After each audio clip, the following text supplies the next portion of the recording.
Hello and welcome. My name is Eric Wiedeke, and this is a take five on Tanner Scott and his potential trade destinations for the Miami Marlins. My name is Eric Wiedeke. As always, you can follow me on Twitter/X at Eric Wiedeke to get more of my thoughts, opinions on the Marlins, the Hurricanes, the Dolphins, the Panthers, anything South Florida sports, you name it. I'm talking about it over on Twitter/X. So this is going to be a lot of Marlins trade destinations talk specifically for Tanner Scott. As we all know, the Marlins are going to be sellers at this point, 30-55 after their July 4th loss to the Boston Red Sox. And they are looking to sell, and perhaps no trade chip is more valuable on this team than closer Tanner Scott.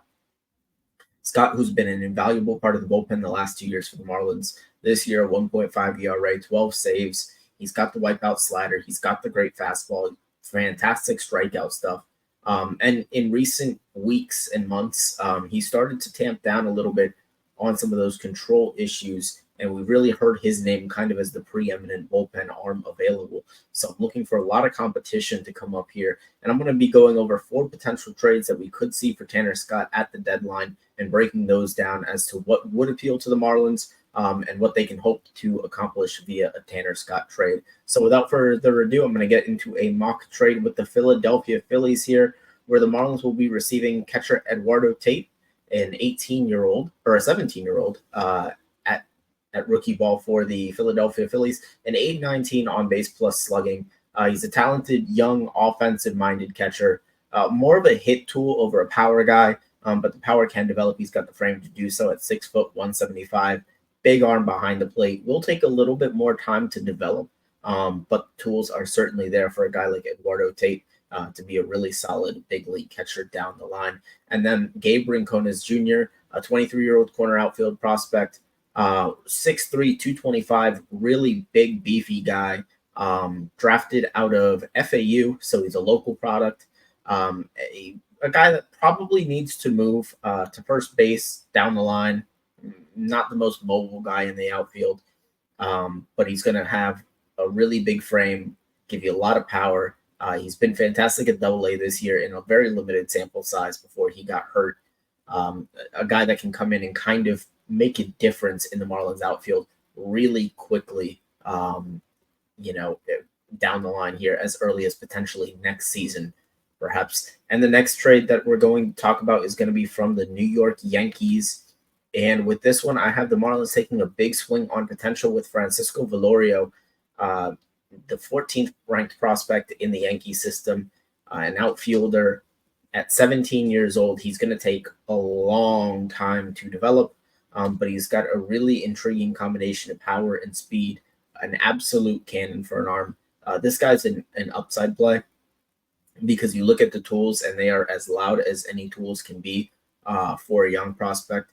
And showing off that he is playing pretty well at the Dominican League, at his age, at 17 years old with a 754 OPS to start off his minor league career.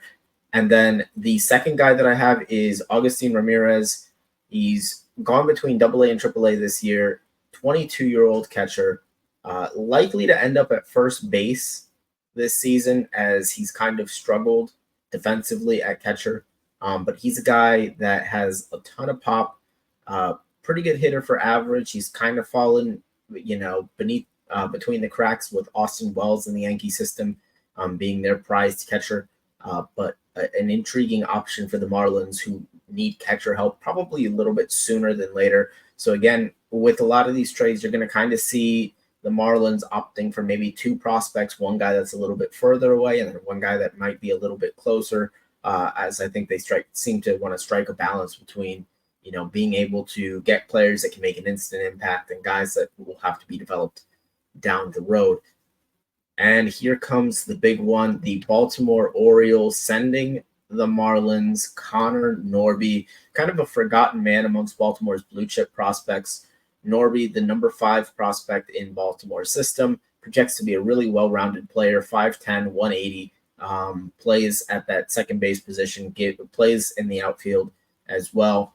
Projects to be a 20-20 player, so 20 homers, 20 steals, with the ability to hit for really solid average. just a really, really well-rounded ball player. And of course, the Orioles get Tanner Scott coming home to potentially lead them to an AL pennant this year, as they seem to want to, kind of go all in. This is the ultimate all-in move for the Orioles, and the Marlins would be in a fantastic position to capitalize on this, getting a player that the caliber of Norby.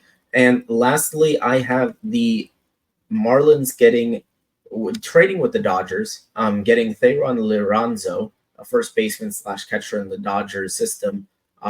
Massive power for a guy at the age of 20 to have 39 homers already in 218 minor league games.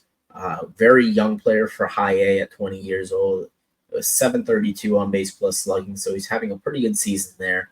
Not the best hit tool, but massive power and a pretty interesting eye at the plate. You go back to his last 2 seasons, about 112 walks in 156 games.